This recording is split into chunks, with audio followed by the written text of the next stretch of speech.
The source of government power. Government is an agency that, at least in theory, represents the body politic. The idea of government is that it will represent what is best for the social whole. In the long period of time since the dawn of barbarism and the invention of government, we have tried various types and kinds of government. In a sense, we could say that government is a representative. Now, in the early days, when government was first designed, it undoubtedly emerged from theocratic roots with the idea that the pater familias, that is, the elderly male primarily, in rare instances we understand there may have been an elderly and very respected female, but in the main, government has taken on the male attributes, that this individual who represented the government was in fact a representative of the divine hierarchy. And all governments were viewed essentially as something imposed upon men by whatever pantheon of deity was accepted at the time. Thus we had, in conjunction with government, the concept of the divine right of kings and the idea that the king, or whoever acted as the head of the state, was in point of fact not representing people, but representing the divine. And so governments from the outset took on that characteristic. Of course, in the passing of time, it became apparent that the men holding this power were not divine. It became increasingly apparent that they were guilty of every conceivable type of despotism, so that populations under the control of presumably divine kings, or at least persons who believed and contended that they were placed in positions of power by some divine act, were in fact capable of every kind of mischief and malfeasance and misfeasance when it came to dealing with people. Ordinary mortals found that they suffered and suffered on a continuingly increasing scale at the hands of government. The reason for this, of course, is that every government, however ordained, contains within it the element of force.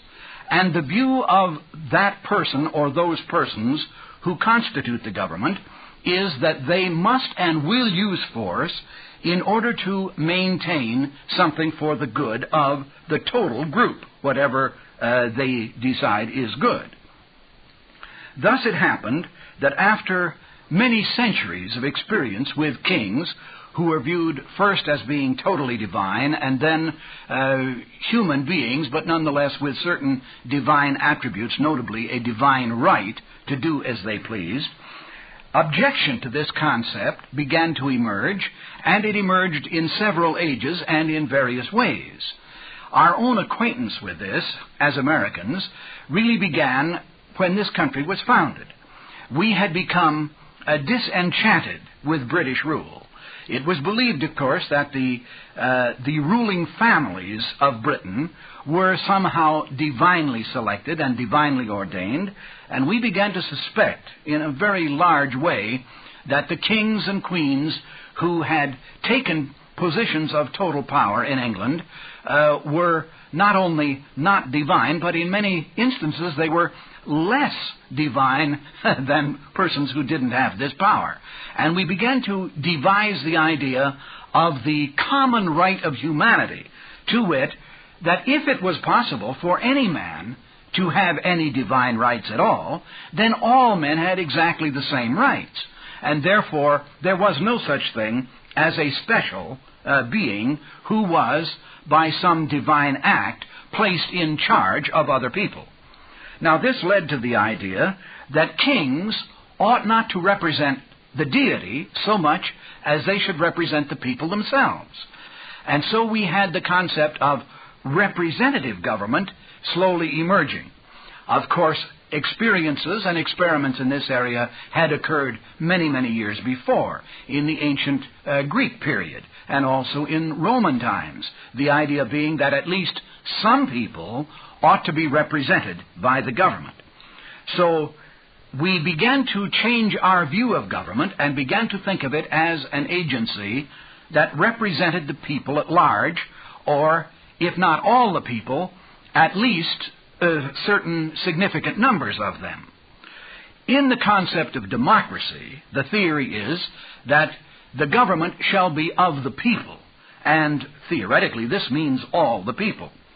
Now, in point of fact, there can only be a limited number of places from which power is placed into the or from which power comes that is placed into the hands of a ruling individual or a ruling body. That power would have to be granted either by divine right, or it could be obtained by force, or it could be obtained by deception, or it could be obtained by contract. Now, as we examine what has happened in the past, and of course, undoubtedly, we have all been influenced to some degree by the writing of various scholars in this field, the aim was suggested, or at least it was suggested that it had been an aim at one time, that governments, in fact, were contractually organized. That is, that there was some kind of a contract between the governing body and the people at large, and therefore a proper business type of relationship existed between the people and the government, and therefore the people were participants in this procedure. In point of fact, that has never been true. Not at any time, so far as history reveals the facts of the case. Governments have never been established by contract. And when you examine this, you would see that this would have to be the case. Although many Americans suppose that, in a sense, the American government was just such provided just such an instance, in point of fact, it did not. And possibly one day, the functions that a government undertakes may ultimately be established on the basis of contract.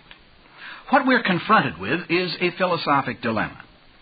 Of course, it is true that if God does grant a divine right to someone, well then there would be no question about that someone's having a right to rule others. But if this cannot be established, if it cannot be definitely proved that any one person or any one family has such a right given, and proof has been attempted and has never been found, then it follows that the nature of things being as they are, that each man has exactly the same rights to control himself. And if this is the case, then it follows that there is no way whatever that some body of men could obtain rightfully an arbitrary power over other men. That is not possible without the consent of these other men. So what we come down to then is we either have a government which is established by divine right, or we have a government that is established by the consent of the people through a contract that in fact has been entered into, or we are left only with the idea that government has been established either through force or by deceit or both. I regret to say that the evidence appears overwhelming that all of the existing governments today, including our own, and all of the governments that have existed in the past that we know anything about, have been established by those two methods only. They have been established either by force, or by deceit, or both. And that is actually the place where governmental power comes from. It is a usurped dominion in which a certain person or small group of elitists take unto themselves either the assumption that they have been divinely ordained, and they convince enough people of this so that they obtain the sanction of the victims they intend to despoil, or they obtain this position by force, and a force which they retain, and then by making some kind of an arrangement with at least certain leading persons within the population, they establish at least with sufficient clarity that this would be the case, that the people will be better off under their rule than without it. And hence, sanction is finally given, even though the government was established by force. So, what we are dealing with here, then, is a peculiar agency. An agency that has been endowed with a mystique all its own, and yet it is a man-made agency that has no more rightful existence than whatever rightful existence the persons had in themselves naturally who established it, unless it could be established that the persons who placed themselves under its control did so knowledgeably and of their free act and deed, and did so voluntarily. Now, that has never been done. So, we are, in point of fact, facing an archaic instrument which descends to us from barbaric times, and which, on any ground of either logic or law, has no real reason for existence.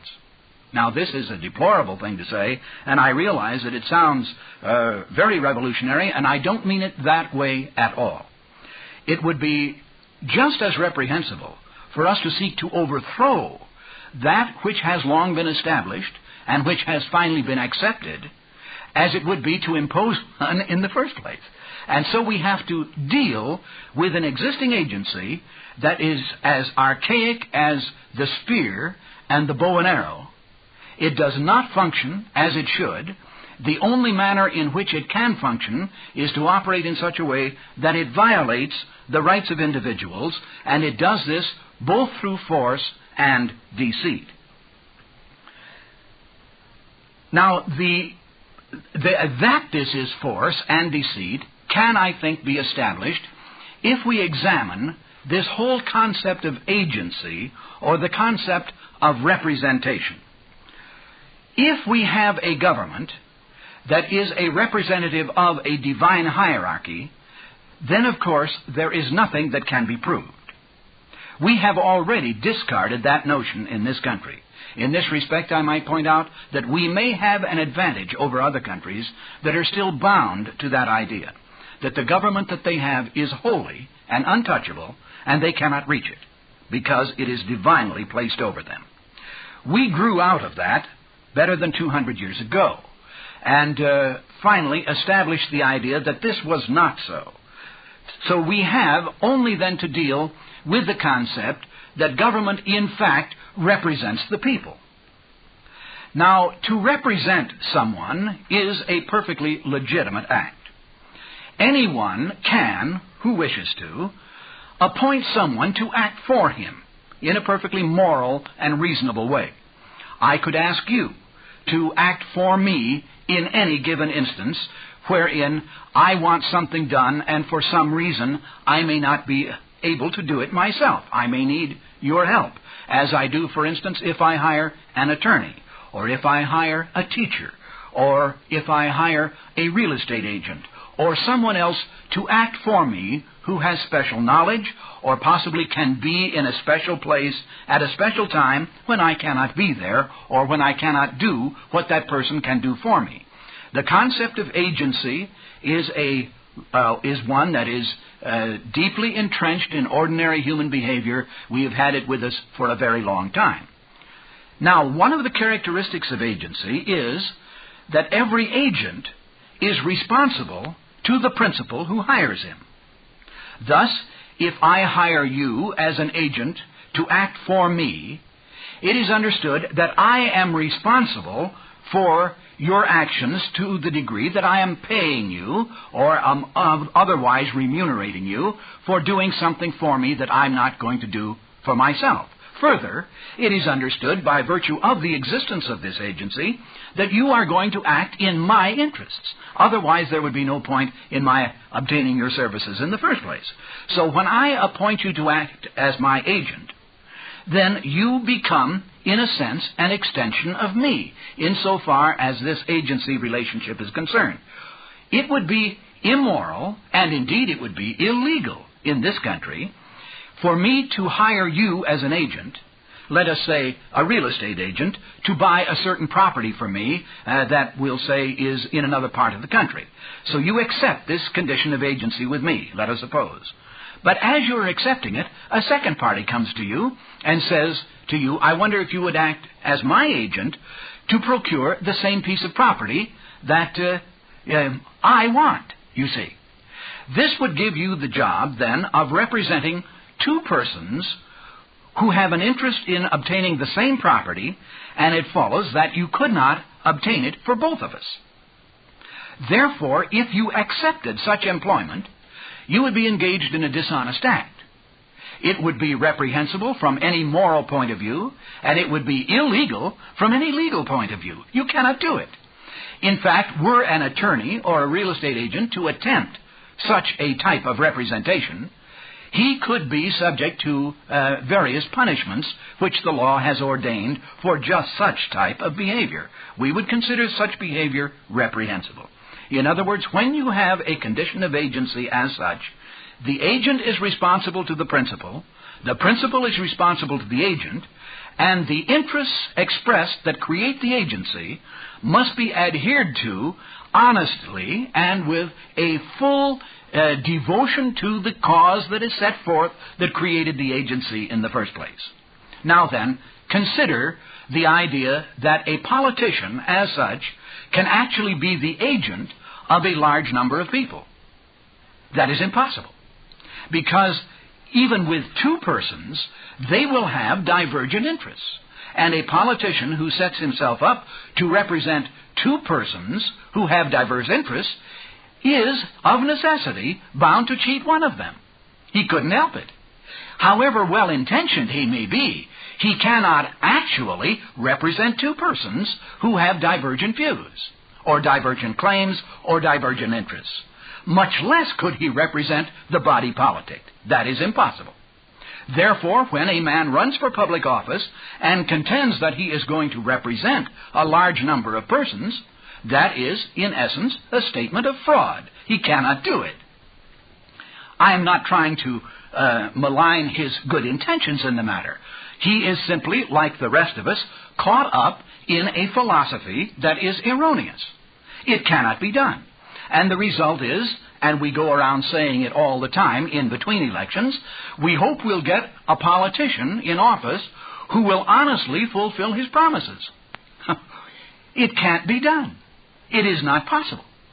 What happens is, of course, that once the man obtains power, which is a presumptive usurpation of a grant given by a whole number of principles, then the man cannot respond to the wishes of these individuals who appear to have, or possibly allegedly have, granted this power to him. Further, even if he accepts the dictates of one such voter and decides that he will, in fact, carry out the wishes of this voter, then he must, in fact, act in a contrary way with other voters who also supported him, but who desire contrary things. So the result is he must betray somebody. And probably the only thing that we have gotten around to now is a kind of government where the politician represents the largest number of persons in general areas, which means that he will, in fact, defraud the smaller number. And that is the only benefit that is available. That is, fewer persons are cheated than would otherwise be cheated if he were, in fact, to follow the dictates of a minority and defraud the larger number. This is, of course, implicit in the whole idea of collective representation. There can be no such thing. In fact, it is both immoral and in every area but politics, it is illegal. But we make an exception politically, and we contend that what cannot be done legally and morally in other areas can be done both legally and morally within a political framework. This is, of course, to create a double standard of values. It is to establish that what a politician does is moral, providing only that he is a politician at the time he does it. If anyone else does it, it is immoral. It could be punished by law, and indeed if anyone attempted it, the chances would be very good that he would both be discovered and punished as a result of his action. Yet that is precisely the idea that must be implicit in any kind of general representation.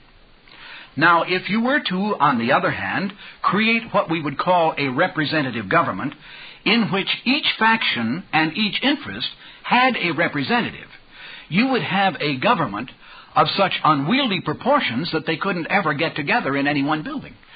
The numbers of persons involved would be thousands in numbers.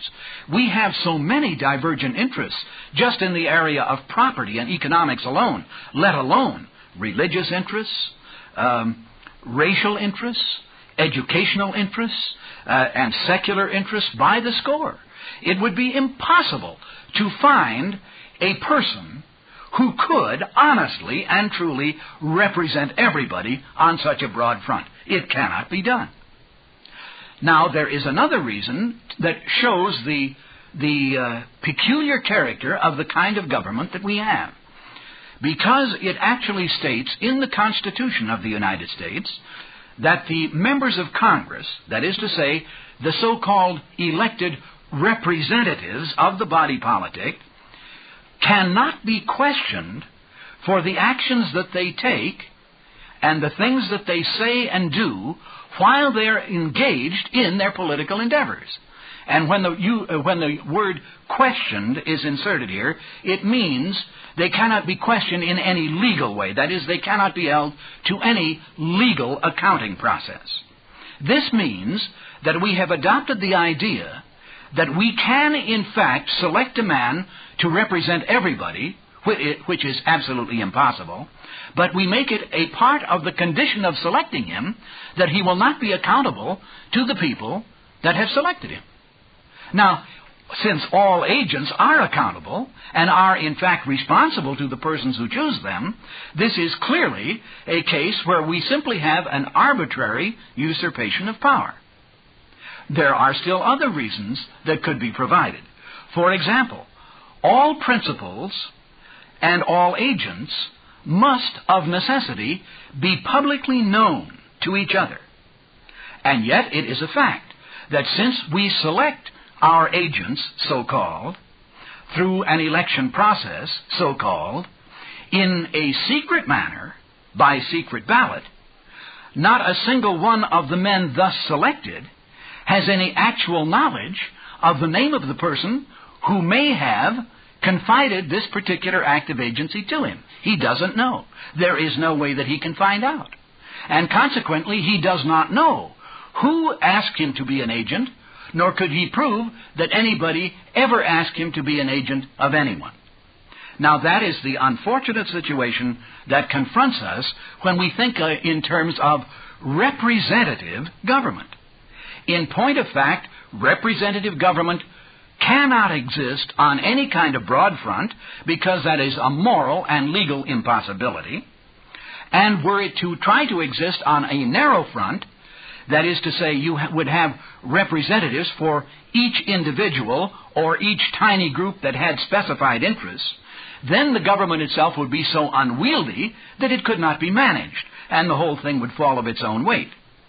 So now we are left with a realization that if government is to exist, it either has to exist as something that is divinely ordained, which we have fairly well discarded, or that it must exist as something that represents the body politic, which it cannot and no one as an individual can do. Therefore, we have an agency here that has a life of its own. It is a life that is not granted to it by anyone. It simply presumes to exist for itself. It is the derivative of a barbaric culture where it has assumed that just such contradictory things could exist, and in point of fact, they do not exist. Now, there is a chance, of course, that we can arrange a better way of doing things. And this would be to establish this concept. To do it, we have to turn to the area of contract. But before turning to the area of contract, let me point out one very important factor that you must keep in mind. Many people today have accepted government almost as though it is divine, as though it has almost supernatural powers. It doesn't. Government is just a group of men. A group of men who are endowed with neither more or possibly neither less reason, ability, brain power, understanding, kindliness, humanitarianism than anybody else. Government is just a group of men. That's all it is. The assumption that government should only do those things for men that they cannot do for themselves is, of course, an absurd one. Because what could a group of men do that a group of men couldn't do? All that government is a group of men. So you have to understand that if you're going to approach the concept of contract itself. Now this is, of course, a fact. Government does provide a number of services, and it performs a number of chores that need doing. This is not in question. What is in question is the particular method of doing it, not the doing of the jobs themselves. These are jobs that do need doing. And certainly, if we are to have a civilization, and if we are to learn to live in harmony with one another, we are going to have to continue to get these jobs done. Now, these jobs can be contracted for. Whatever the job is, persons who desire that particular job accomplished can turn to any agency that is qualified to perform that task and hire them to do it. There's nothing wrong with that. What does government do today? Well, government is engaged in doing all kinds of things. In fact, it would be hard, it would be very difficult today to find any area in which government is excluded. Think of anything that people are presently doing. You can virtually assure yourself in advance that there is a government agency involved in it somewhere.